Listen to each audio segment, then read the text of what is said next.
I'm not coming to some cheap little barbecue you're calling a wedding, my mother scoffed, flicking her designer sunglasses down just enough to let her disgust show. A backyard wedding? That's for poor people. Before we begin, drop a comment and tell us what would you do in this situation? Be honest, tell me in the comments below. We read every comment. Let's begin. I swallowed the sting in my throat and blinked fast to hide the shimmer in my eyes.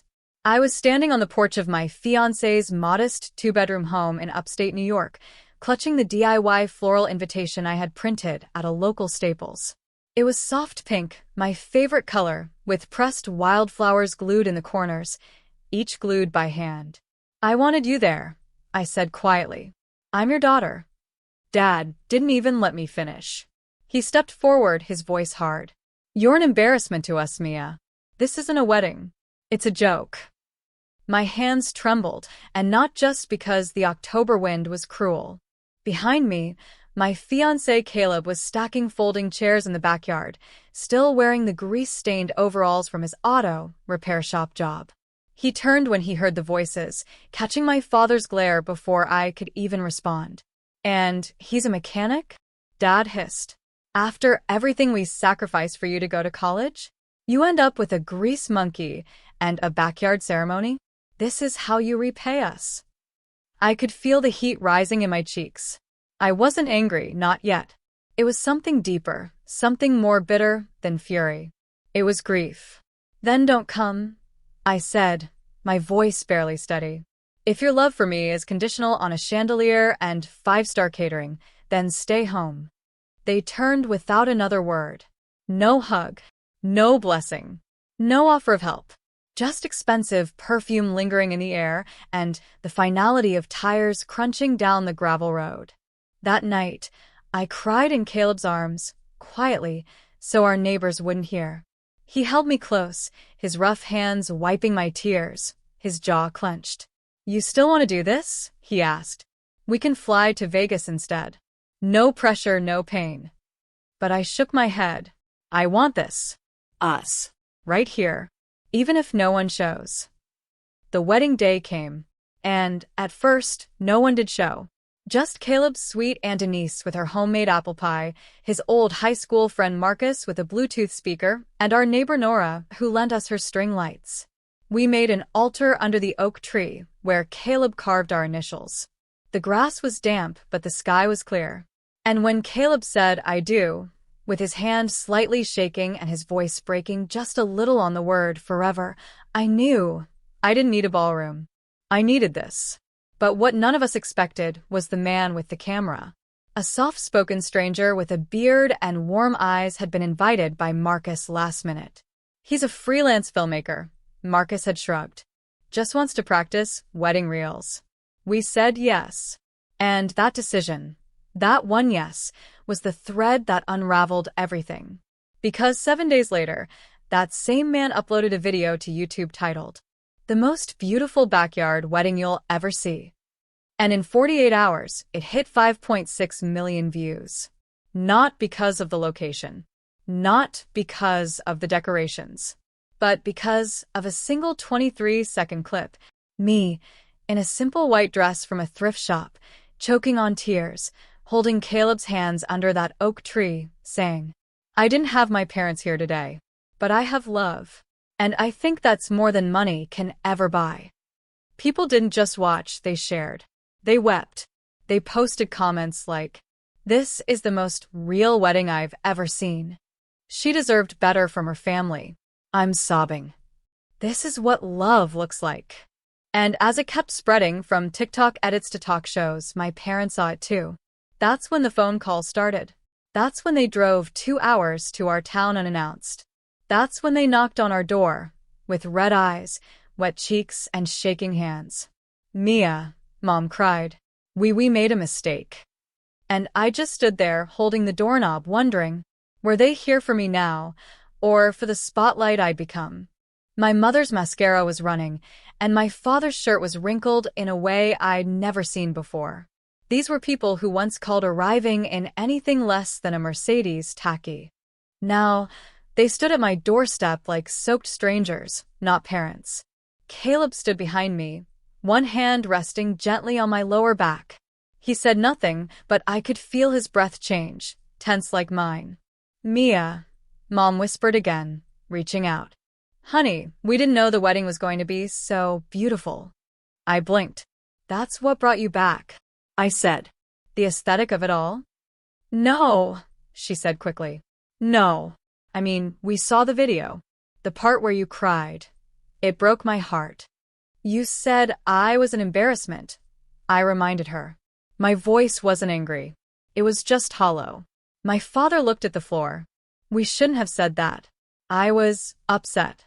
We thought you were settling. You deserve more. More? I tilted my head. Or just more expensive?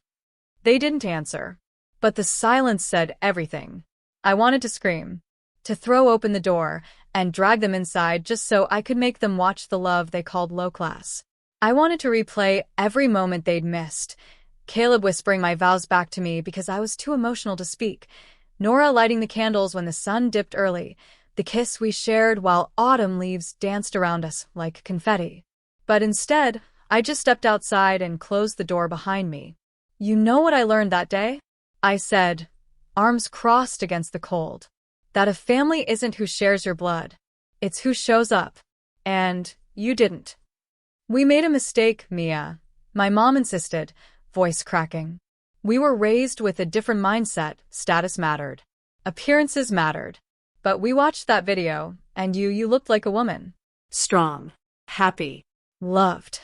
Her eyes filled with tears. I'm proud of you. For a second, the words floated between us like a leaf not yet fallen. But it was too late. Proud? I asked quietly. You weren't proud when I graduated with honors. Or when I opened my own floral design business. You only showed up when the world showed up. Dad's voice trembled for the first time. We didn't think this would happen. You were always a quiet girl. You didn't chase attention. Now you're… What? Trending. I laughed softly. That's what it took? Suddenly Caleb opened the door behind me. He didn't say anything. Just slipped his jacket around my shoulders like I was made of glass. We should go, Dad murmured, pulling at Mom's sleeve. But she resisted. Please, Mia. Just one dinner. Let us talk properly. I met her eyes. She looked desperate. But it wasn't the desperation of a mother who missed her daughter. It was the desperation of someone locked out of a door she never thought she'd need to knock on.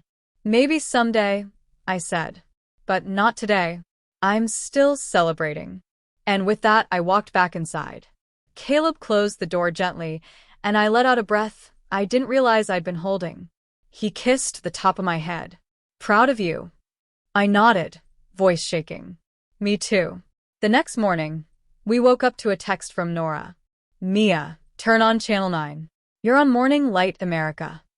We flipped on the TV, and there I was. That same 23-second clip. Again. But this time, it wasn't just online.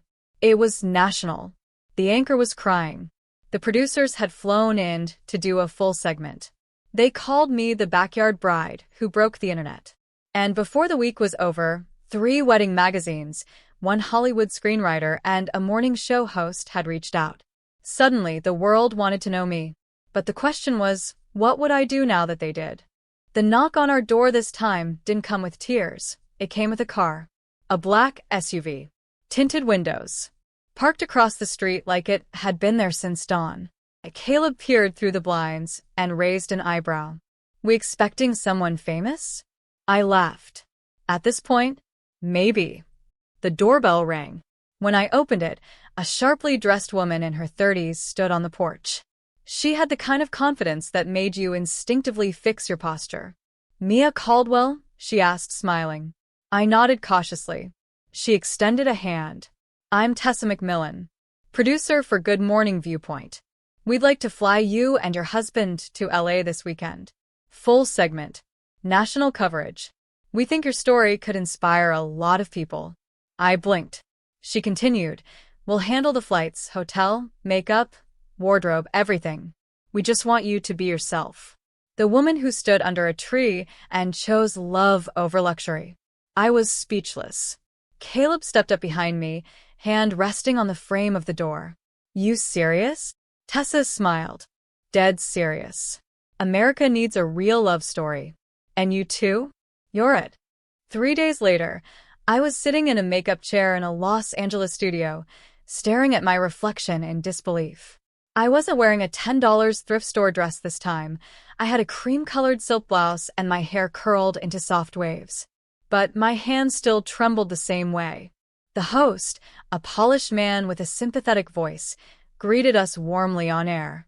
America fell in love with Mia and Caleb's backyard wedding, he said into the camera. But what they didn't know was the why behind it.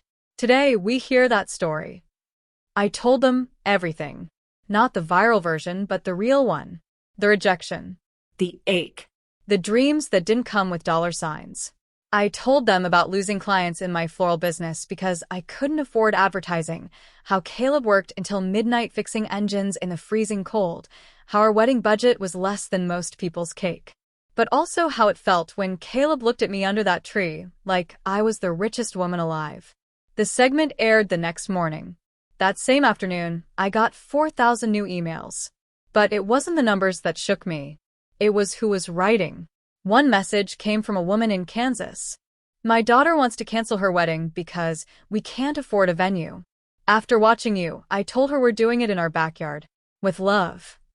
Another from a man in Chicago. I haven't spoken to my sister in 10 years. After your story, I called her. Thank you. And then the one I never expected. From my little brother, Josh. They didn't come to your wedding. But I watched every second of it online. You were brave.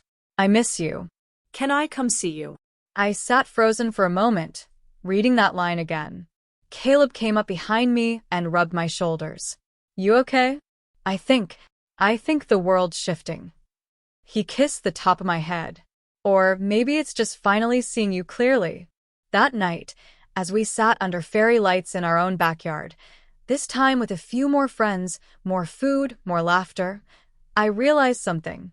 The world had always seen money as the proof of success. But maybe the real success was standing here, arms wrapped around the man who never left my side, surrounded by strangers who now felt like family, with the sound of my phone buzzing in the background from a wedding planning app that just offered me a collaboration deal. Because now, I was becoming the story people looked to for hope. And for the first time in my life, I wasn't chasing anyone's approval. They were chasing mine. 2 weeks after the segment aired, I found myself sitting in a downtown Manhattan cafe, sipping tea from a porcelain cup that cost more than my entire wedding dress. Across from me sat a woman named Julia Kendrick, CEO of a major bridal fashion label. She leaned forward, her designer coat barely rustling. We've seen your impact, Mia. People aren't just watching. You're changing the way they think about love, about weddings, about self-worth. And we'd like to offer you a brand partnership. I nearly choked on my tea. Me? I blinked. You're offering a sponsorship to the girl who wore a $38 dress and made her bouquet from backyard daisies? Julia smiled warmly. Exactly. Because you're real. And people are tired of curated, fake luxury. They want authenticity. And you, Mia Caldwell, you gave it to them without even trying. The offer was more than just dresses. It was a lifestyle campaign. A limited-run collection called Rooted in Love, inspired by backyard weddings, handmade florals, secondhand elegance. Caleb was stunned when I told him. He was in the garage, elbow deep in an old engine when I burst in and handed him the contract. He wiped his hands and scanned the pages. His brow furrowed. This number, is this how many zeros it's supposed to have? I laughed. Yes. He set the papers down slowly, then wrapped me in his arms with a deep, steady breath. I knew you were magic, he whispered. Now the rest of the world's just catching up. The campaign exploded. My story went from YouTube Reels to Billboard features, podcast interviews, even a guest panel at a wedding expo in Austin. And somehow, along the way, I became that girl, the symbol of love that didn't need chandeliers to be valid. But amid the lights and press came a letter. A thick envelope in cursive script. From my mother. I stared at it for an hour before opening it. Dear Mia, we watched your story again last night. All of it. I cried the whole way through. I don't have an excuse for the things I said. I won't pretend I wasn't cruel. I was wrong. I was wrong about Caleb, about the wedding, about you. We raised you to believe that love looked like champagne and silk, but you found something pure. And you've shown the whole country what it really means to choose love over image. If there's any space in your heart for us, even just a crack, we'd love to meet you and Caleb. Properly. As your family, not your critics. Love. Mom. I sat in silence, the letter trembling in my hands. Caleb came up behind me. You okay? I don't know, I admitted. I don't know if I'm ready to forgive them. But it doesn't hurt as much anymore. He kissed my temple. That's because you built something stronger. A month later, I was speaking on a panel at an industry event in Chicago, in a room full of polished professionals, editors, and influencers. I wore a soft blue jumpsuit stitched by a local designer who followed me on TikTok. The stage lights warmed my face, but the words I spoke were steady and raw. I was told my love was less because it didn't come with linen napkins or a rooftop venue. But love doesn't need validation from price tags. My husband and I got married under a tree, surrounded by neighbors and plastic chairs. And somehow, that truth touched people more deeply than a $30,000 wedding ever could. People clapped. Some stood. But I wasn't speaking for applause. I was speaking for every girl who sat in her room wondering if she was enough. I was speaking for myself. When I finally decided to meet my parents again, it was Caleb who drove us to their house. I stepped out of the car slowly, heels crunching on the pavement. My heart wasn't heavy. It was steady, because I was no longer the woman they once dismissed. I had grown roots in the ground they thought was beneath them. They opened the door together, my mother looking thinner, my father quieter. No smugness, no perfume cloud, just humility and hope in their eyes. Mia, Mom breathed. You look beautiful. I nodded. Thanks. It's good to see you. There was an awkward silence. Then Dad cleared his throat. We made a huge mistake. I looked him in the eye. Yes. You did. He nodded, eyes glistening. I'm sorry. I turned to Caleb. He smiled gently, giving me the space to choose. And I chose kindness, not for them, but for myself. Let's talk, I said. We've got time. Because healing doesn't mean forgetting. It means choosing to walk forward with power, even if the scars still sting. 3 months later, I was standing at the same oak tree where I once cried alone on my wedding day. But this time, there were lights strung through the branches. A crowd. Cameras. Music. Laughter. It wasn't a wedding.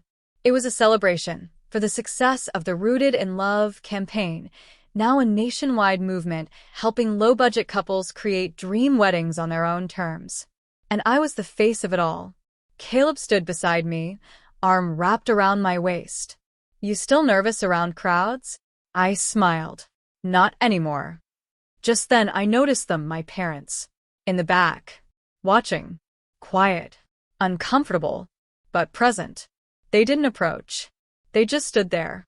And I was okay with that. Because now they were on the outside looking in. Not me.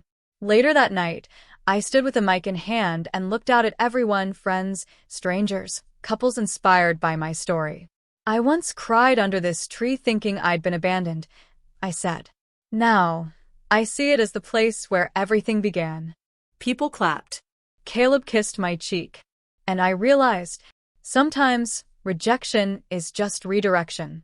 And the life I built, without approval, without permission, was the most powerful answer I could ever give. I didn't need to prove them wrong. I just needed to live my truth. And now the whole world was listening.